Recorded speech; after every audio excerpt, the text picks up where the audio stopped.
हमारे प्यारे भाइयों बहनों माताओं व बंधुओं, जीवन सूत्र चैनल पे आपका स्वागत है। आज आपके सामने लेकर आए हैं सोमवती अमावस्या 20 फरवरी 2023 सोमवार को मनाई जाएगी। इस साल सोमवती अमावस्या बेहद खास है। आइए जानते हैं सोमवती अमावस्या का मुहूर्त, उपाय, पूजा विधि। हिंदू धर्म में अमावस्या तिथि का विशेष महत्व होता है। सोमवार के दिन पड़ने वाली अमावस्या को सोमवती अमावस्या कहा जाता है। सोमवती अमावस्या वर्ष में लगभग 1 अथवा 2 ही बार पड़ती है। इस अमावस्या का हिंदू धर्म में विशेष महत्व होता है।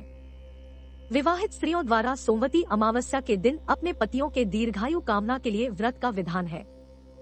इस साल सोमवती अमावस्या सोमवार 20 फरवरी 2023 को मनाई जाएगी। इस दिन सुहागिन महिलाएं पति की लंबी उम्र के लिए व्रत रखती है और पीपल के पेड़ की परिक्रमा करती है। अन्य अमावस्या की तुलना में इसका महत्व ज्यादा होता है।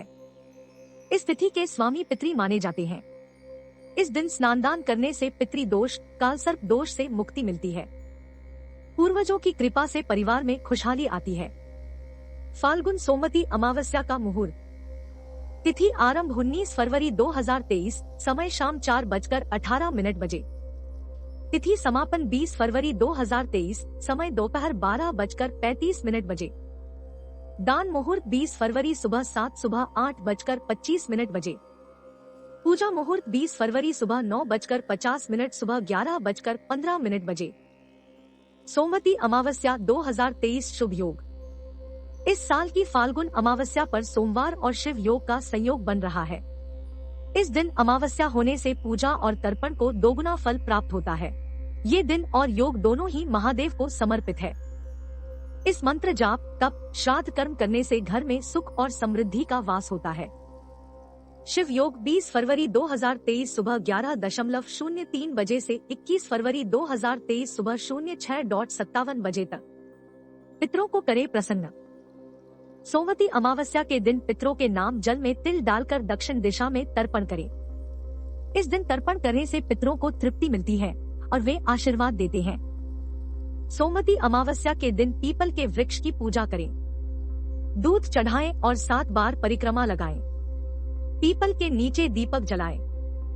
ऐसा करने से परिवार में खुशहाली आती है। सोमवती अमावस्या के दिन भगवान विष्णु के अलावा पितरों के निमित्त गीता के 7वें अध्याय का पाठ करना चाहिए। सोमवती अमावस्या के दिन पीपल का एक पौधा लगाएं। ऐसा करने से पितर खुश होते हैं और आर्थिक स्थिति सुधरती है। सोमवती अमावस्या के उपाय। अमावस्या के दिन तिल को आटे में मिलाकर रोटी बनाएं और गाय को खिलाएं। इससे घर में सुख शांति आएगी। सोमवती अमावस्या के दिन स्नान के बाद आटे की गोलियां बनाएं। इस गोलियों को मछलियों को खिलाएं। इस उपाय से कई परेशानियां दूर होती हैं। साल की पहली सोमवती अमावस्या के दिन पितरों के निमित्त गीता का 7वां अध्याय का पाठ करें। अमावस्या के दिन जल में तिल मिलाकर उसे दक्षिण दिशा की ओर तर्पण करें। ऐसा करने से पितर आशीर्वाद देते हैं। अमावस्या के दिन दूध में अपनी छाया देखें। इस दूध को काले कुत्ते को पिलाएं, इससे मानसिक तनाव दूर होता है। अमावस्या के दिन शाम के समय ईशान कोण में दीपक जलाएं। बत्ती के लिए लाल रंग के धाते का इस्तेमाल करें। इससे मां लक्ष्मी प्रसन्न होती है। मान्यता है कि सोमवती अमावस्या के दिन चींटियों को शक्कर मिला हुआ आटा खिलाएं। इससे स्वास्थ्य लाभ मिलता है। फाल्गुन अमावस्या के दिन किए जाने वाले उपाय। फाल्गुन अमावस्या के दिन शिव पंचाक्षरी मंत्र का पाठ किया जाता है, क्योंकि ऐसा माना जाता है कि इस दिन यह पाठ करने से शनि के प्रकोप का भय नहीं रहता और सारी बाधाएं दूर हो जाती है। शनि महाराज को इस दिन नीले रंग वाले अपराजिता फूल चढ़ाए जाते हैं। इस दिन काले रंग की बाती और तिल के तेल के साथ दिया जलाया जाता है। यह उपाय शनि दोष को दूर करने के लिए किया जाता है। इस दिन शमी का वृक्ष लगाया जाता है और नियमित रूप से उसकी पूजा की जाती है, क्योंकि ऐसा मानते हैं कि इस वृक्ष से घर का वास्तु दोष ठीक होता है और शनिदेव की कृपा बनी रहती है। अमावस्या के दिन सूर्यास्त होने के बाद पीपल के पेड़ के नीचे बैठकर शनिदेव का ध्यान किया जाता है और फिर एक दीपक में सरसों का तेल डालकर दिया जलाया जाता है। इसी दिन बजरंगबली की पूजा की जाती है और सुंदरकांड का पाठ किया जाता है तथा हनुमान जी के मंदिर में प्रसाद आदि चढ़ाया जाता है। ज्योतिष शास्त्रों के अनुसार सूर्य को कुंडली में लग्न और आरोग्यता का कारण माना जाता है, इसलिए फाल्गुन अमावस्या के दिन सूर्य देव की पूजा करके बीमारियों से मुक्ति पाई जा सकती है। ज्योतिष शास्त्रों के अनुसार इस दिन सुबह उठकर सूर्य चालीसा का पाठ किया जाना चाहिए और भगवान सूर्य के 12 नामों का जाप करने के बाद घी का दीपक जला देना चाहिए। ऐसा करने से लाभ प्राप्त होता है। इस दिन लाल मीठी चीजों का दान भी किया जाता है। फाल्गुन अमावस्या के दिन विशेष तौर पर भगवान शिव और श्री कृष्ण की पूजा की जाती है। सोमवती अमावस्या पूजा विधि। सोमवती अमावस्या के दिन सुहागिनें पीपल के वृक्ष की पूजा करती हैं। सोमवती अमावस्या के दिन भगवान शंकर की विधिवत पूजा की जाती है। मान्यता है कि भगवान शिव की पूजा करने से चंद्रमा मजबूत होता है। इस दिन पवित्र नदी में स्नान व सूर्य देव को अर्घ्य दिया जाता है। गायत्री मंत्र का जाप करना चाहिए, पितरों का तर्पण करना चाहिए और मोक्ष की कामना करनी चाहिए। पूजा पाठ के बाद किसी गरीब या जरूरतमंद को भोजन या वस्त्र दान करना चाहिए। इस दिन मां लक्ष्मी की पूजा करना भी शुभ माना जाता है। व्रत एवं पूजा विधि। सोमवती अमावस्या के दिन सुहागिनें पीपल के वृक्ष की पूजा करती हैं। सोमवती अमावस्या के दिन भगवान शंकर की विधिवत पूजा की जाती है। मान्यता है कि भगवान शिव की पूजा करने से चंद्रमा मजबूत होता है। इस दिन पवित्र नदी में स्नान व सूर्य देव को अर्घ्य दिया जाता है। गायत्री मंत्र का जाप करना चाहिए, पितरों का तर्पण करना चाहिए और मोक्ष की कामना करनी चाहिए। पूजा पाठ के बाद किसी गरीब या जरूरतमंद को भोजन या वस्त्र दान करना चाहिए।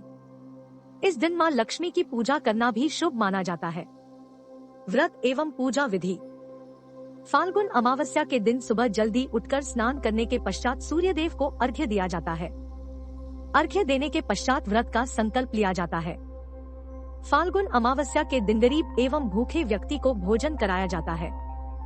फाल्गुन अमावस्या के दिन गरीब लोगों को अनाज, वस्त्र, तिल, आंवला, कंबल, पलंग, घी आदि दान किए जाते हैं। जिस जगह पर पितरों की तस्वीर लगी होती है उस जगह को अच्छी तरह से साफ किया जाता है। इसके बाद उस स्थान पर देसी घी का दीपक जलाया जाता है और पूर्वज की तस्वीर पर सफेद चंदन का तिलक किया जाता है। इसके साथ साथ सफेद फूल भी अर्पित किए जाते हैं। इस दिन भगवान शिव, अग्नि देवता और ब्राह्मणों को उड़द दाल, दही और पूरी के रूप में प्रसाद अर्पण किया जाता है। महादेव मंदिर जाकर शिव भगवान को गाय के दूध, दही और शहद से अभिषेक किया जाता है तथा काले तिल चढ़ाए जाते हैं। सोमवती अमावस्या महत्व। धार्मिक दृष्टि से प्रत्येक अमावस्या का विशेष महत्व है। सोमवार को पड़ने वाली अमावस्या इसलिए भी विशेष है क्योंकि इस दिन व्रत पूजन करने और पितरों के निमित्त तिल देने से पुण्य की प्राप्ति होती है।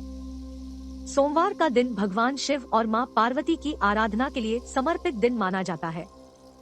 सोमवती अमावस्या के दिन विधि विधान से पूजा करने और व्रत रखने से सौभाग्य की प्राप्ति होती है। फाल्गुन अमावस्या के लाभ। इस दिन भगवान चंद्रमा और भगवान का आशीर्वाद प्राप्त होता है। इस दिन अनुष्ठान करने पर पितरों को मोक्ष की प्राप्ति होती है। इस दिन परिवार को सुख समृद्धि हासिल होती है और कई प्रकार की बाधाओं से मुक्ति मिलती है।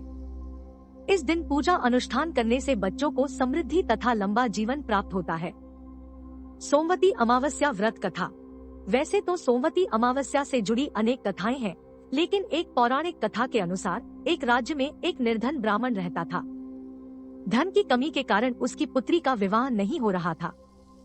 एक दिन ब्राह्मण दंपत्ति ने एक साधु से इसका उपाय पूछा तो साधु ने बताया कि पास के गांव में एक धोबिन है जिसका एक बेटा और बहू भी है। यदि तुम्हारी बेटी उस धोबिन की सेवा निस्वार्थ भाव से करती है तो धोबिन खुश होकर उसे अपनी मांग का सिंदूर दे देगी, जिससे कन्या का वैधव्य मिट सकता है। ऐसा सुनकर गरीब कन्या अगले दिन ब्रह्मा मुहूर्त में उनके घर जाकर सारा काम करने लगी, लेकिन धोबिन या उसकी बहू को नहीं पता था कि यह काम कौन करता है। एक दिन धोबी ने अपनी बहू से पूछा कि तुम इतना सारा काम इतनी जल्दी कैसे कर लेती हो, तो बहू बोली मुझे लगा कि आप यह सारा काम करती है। धोबिन ने यह बात सुनकर नजर रखने का विचार किया। उसने सुबह उठकर देखा तो एक कन्या उसके घर का सारा काम कर रही थी और चुपचाप जा रही थी। कई दिनों तक ऐसा होता रहा। एक दिन धोबिन ने उस कन्या के पैर पकड़ लिए और उससे इसका कारण पूछा। कन्या ने साधु द्वारा कही सारी बात धोबिन को बता दी। धोबिन ने अपनी मांग का सिंदूर उसे दिया। उसी समय धोबिन का पति मर गया। दुखी होकर धोबिन घर से निकल पड़ी और एक पीपल के पेड़ के पास पहुंचकर ईंटों के 108 टुकड़े लिए और 108 टुकड़ों को 108 बार परिक्रमा करके एक एक बार फेंकने लगी। ऐसा करने से उसका पति जीवित हो गया। पीपल के पेड़ की परिक्रमा के कारण उसे इसका शुभ फल प्राप्त हुआ, इसलिए सोमवती अमावस्या को व्रत। फाल्गुन अमावस्या व्रत कथा। पौराणिक कथा के अनुसार दुर्वासा ऋषि के श्राप की वजह से इंद्र और अन्य देवता कमजोर हो गए और उन्हें दैत्यों से हार प्राप्त हुई। तब सारे देवता मिलकर भगवान विष्णु के पास गए और अपनी बात उनके सामने रखी। भगवान विष्णु ने उन्हें यह सलाह दी कि वह व्यक्तियों के साथ मिलकर क्षीरसागर का मंथन करके अमृत निकाले। तब सब देवताओं नेताओं के साथ संधि कर ली और अमृत निकालने के लिए मंथन शुरू कर दिया। अमृत कुंभ के निकलते ही देवताओं के इशारों पर इंद्र के पुत्र जयंत ने अमृत कलश लेकर आकाश में उड़ान भर ली। उस समय दैत्य गुरु शुक्राचार्य ने दैत्यों को आदेश दिया कि वह अमृत वापस लेने के लिए जयंत का पीछा करें। दैत्यों ने ऐसा ही किया और जयंत को रास्ते में ही पकड़ लिया। अमृत कलश पर अधिकार जमाने के लिए दोनों तरफ से 12 दिन तक युद्ध चलता रहा। इस युद्ध के दौरान पृथ्वी के 4 स्थानों प्रयागराज, हरिद्वार, उज्जैन तथा नासिक एवं गंगा यमुना के संगम पर कुछ अमृत की बूंदें गिरी, जिससे यह सारे तक पवित्र हो गए। तभी से फाल्गुन अमावस्या के दिन इन स्थानों पर स्नान करना शुभ माना जाता है। बंधुओं, आपको हमारी सुनी अनसुनी कहानियाँ एवं कथाएं पसंद आए तो अपने मित्रों के साथ शेयर करें, लाइक, कमेंट और साथ ही सब्सक्राइब करें और साथ में दिए गए बेल बटन को दबाएं ताकि हमारे चैनल पर आने वाली वीडियो की नोटिफिकेशन आप तक पहुंच सके। और यदि आप हमारे चैनल पे नए हैं तो कृपया सब्सक्राइब करें। जय श्री राधे कृष्ण।